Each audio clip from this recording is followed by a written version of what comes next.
Hi, welcome back to my home. Today, let's talk about Sarah's daughters. What I can tell you is that this is really going to be talking about relationships, marriage, wife and husband. Let's get started. As usual, just going to shoot from the hip, covering what I feel like God has given me. So, how did I come up with Sarah's daughters? In First Peter 3:6, Peter says that there's some things that we can do to be Sarah's daughters. Now, leading up to that, he talks about, women who adorn their hair and, there's a lot there. But specifically, what can we do to be Sarah's daughters? Now, first of all, let's talk a little bit about Sarah. Okay. Sarah lied to God. He said, "Why'd you laugh?" And she said, "I didn't." And yeah, she did.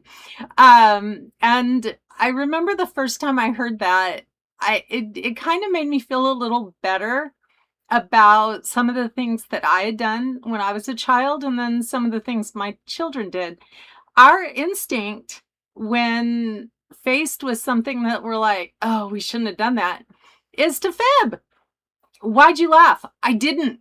Um, you got to read the story. It's great. God told Abraham that Sarah was going to have a baby in her old age, and she laughed. She thought it was, what a joke, right? And yeah, God confronted her, and she lied. So first of all, that's Sarah. Okay, you gotta get a kick out of that. Now, of course, in order to go into the whole Sarah's daughters thing, let's start with a scripture that most wives really don't care for, and Paul actually wrote it twice. He wrote it in Ephesians chapter 5, and then he wrote it again in Colossians 3. And it's that old favorite of most women who are believers: wives, submit to your husbands. Now, one of the things that I've always said, and it stands true, it passes the test of time. It's easy to submit to a man that you trust, right? I mean, let's go further into what Paul said. Okay, wives, submit to your husbands, but husbands are supposed to love their wives the way Christ loved the church and gave himself up for her, right? So it's not just our part. I mean, our husbands have their part to play as well. They're supposed to be the spiritual head of the household. And let's be honest, a man that is running headlong after God, he's going to be easy to submit to, because we're going to trust that he's going to make the best decisions for us and our families. So yes, a husband that is doing his part is going to be a lot easier to submit to than a husband who's not. Okay, a husband who's spending time in his word, who's spending time with the Lord, who's going to church on a regular basis, who is not being someone else at church than he is at home. That one's huge. I cannot even tell you. I've actually heard pastors' children telling stories about how they not necessarily their dads, but I remember specifically hearing a story that a pastor's son told of when they moved into the home that the previous pastor had vacated. They heard from the neighbors just horror stories about the way that pastor behaved in his own home. It's more than just, spending time with the Lord, spending time in your word, going to church regularly. Let's be honest. Let's talk about integrity. A husband who is running headlong after God is going to be very easy to submit to. We're going to feel safe. And that brings us to 1 Peter 3:6, where Peter talks about being Sarah's daughters. Okay.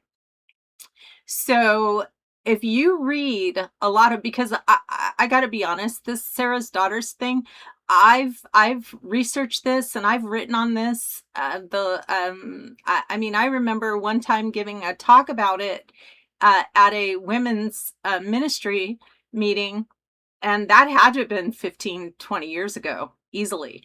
So I mean, this is something that I've always found intriguing. Like, I want to be Sarah's daughter.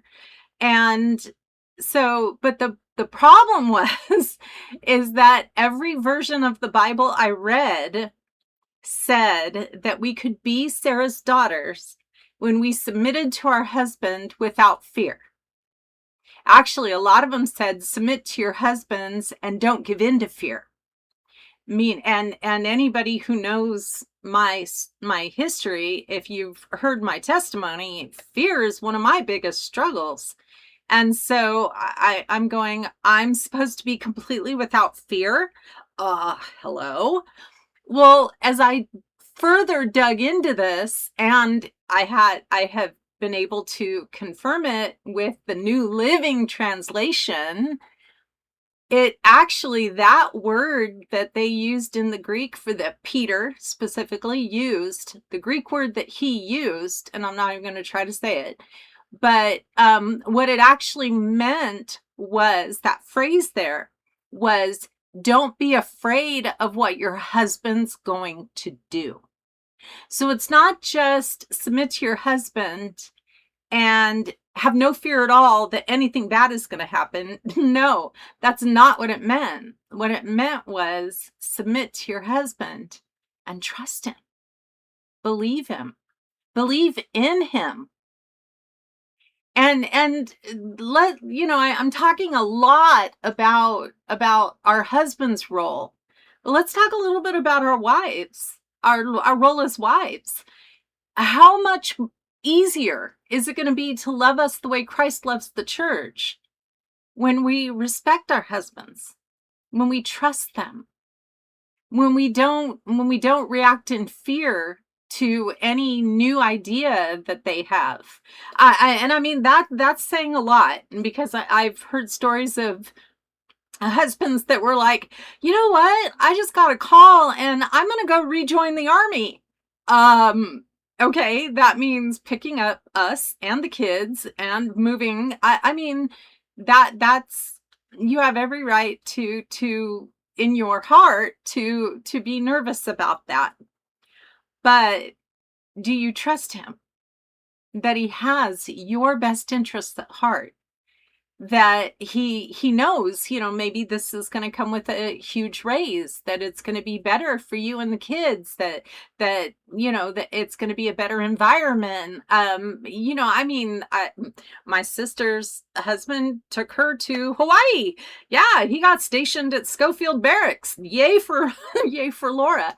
Long time ago, but yes. And then she got 3 years in Italy. Her husband being part of the military, she got to see places in the world that I've only dreamed of. But that this isn't a talk about joining the military. What I'm saying is that when you read what Peter said, when we can submit to our husbands and trust them and not be afraid of what's going to happen when we do so, that's when we get to be Sarah's daughters. And how cool is that? And how much easier is it going to be for our husbands to love us the way Christ loved the church, and be willing to I like, I was quoting Ephesians. He says, wives, submit to your husbands. But he also says, and husbands, love your wives the way Christ loved the church and was willing to give himself up for her, so that she could be before him without a spot or wrinkle, cleansed and made whole. Yeah, if my husband's doing that for me, I'm gladly going to be submitting to him. And so that's what it takes. You want to be one of Sarah's daughters, submit to your husband and trust him.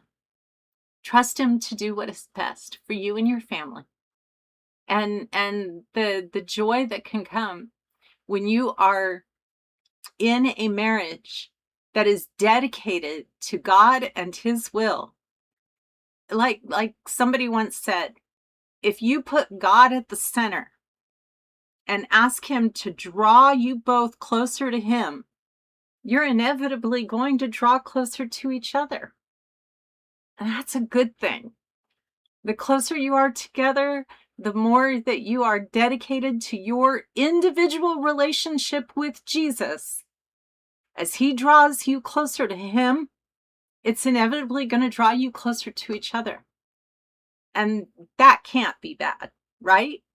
So that's it. I know it's kind of a short one, but let's all try to be Sarah's daughters.